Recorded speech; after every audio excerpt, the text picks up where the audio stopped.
வணக்கம் நண்பர்களே, ஜிர்சா கிச்சன் சேனல்ல இன்னைக்கு நம்ம பருப்பு துவையல் எப்படி செய்யலாம்னு சொல்லி பார்க்கலாம். இந்த பருப்பு துவையலை சுடு சோறுல வச்சு நெய்யை விட்டு சாப்பிடும்போது இதோட டேஸ்ட் ரொம்பவே அட்டகாசமா இருக்கும். வாங்க இது எப்படி செய்யலாம்னு சொல்லி பார்க்கலாம்.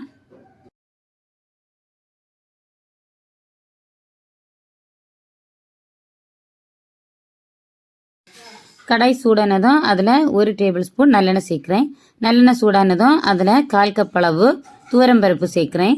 துவரம்பருப்பை 2 நிமிஷம் இந்த மாதிரி லைட்டாக ரோஸ்ட் பண்ணிவிட்டு இதுக்கு கூடவே 1/4 டீஸ்பூன் ஜீரகம், அப்புறம் 3 பல் பூண்டு, கூட கருவேப்பிலை கொஞ்சம் அதிகமாகவே சேர்க்குறேன். இதில் கருவேப்பிலை அதிகமாக சேர்க்க இதோட டேஸ்ட் நல்லா இருக்கும்.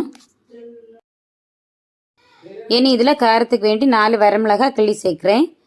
வரமிளகாய் சேர்த்தப்புறம் ஒரு வாட்டி இதை மிக்ஸ் பண்ணிக்கலாம். மிக்ஸ் பண்ண அப்புறம் இதில் 1/4 டீஸ்பூன் மிளகு, கூடவே சின்ன சைஸில் ஒரு புளி இதையும் சேர்த்து நல்லா மிக்ஸ் பண்ணுறேன்.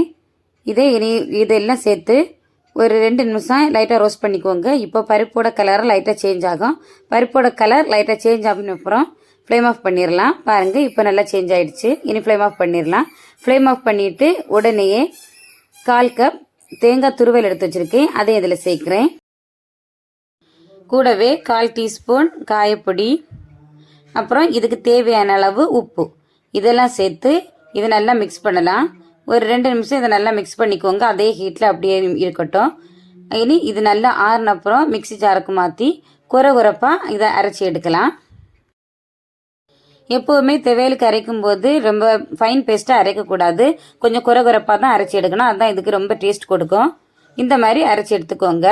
அவ்வளோதாங்க. இப்போ நம்மளோட சூப்பரான பருப்பு துவையல் ரெடி ஆயிடுச்சு. இதை நீங்கள் வீட்டில் கண்டிப்பாக ட்ரை பண்ணி பாருங்கள்.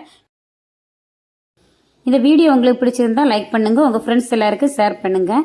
மறக்காமல் சப்ஸ்கிரைப் செய்துட்டு பக்கத்தில் இருக்கிற பெல் பட்டனை கிளிக் பண்ணுங்கள். வீட்டிலே சமைக்கலாம், நலமாக வாழலாம்.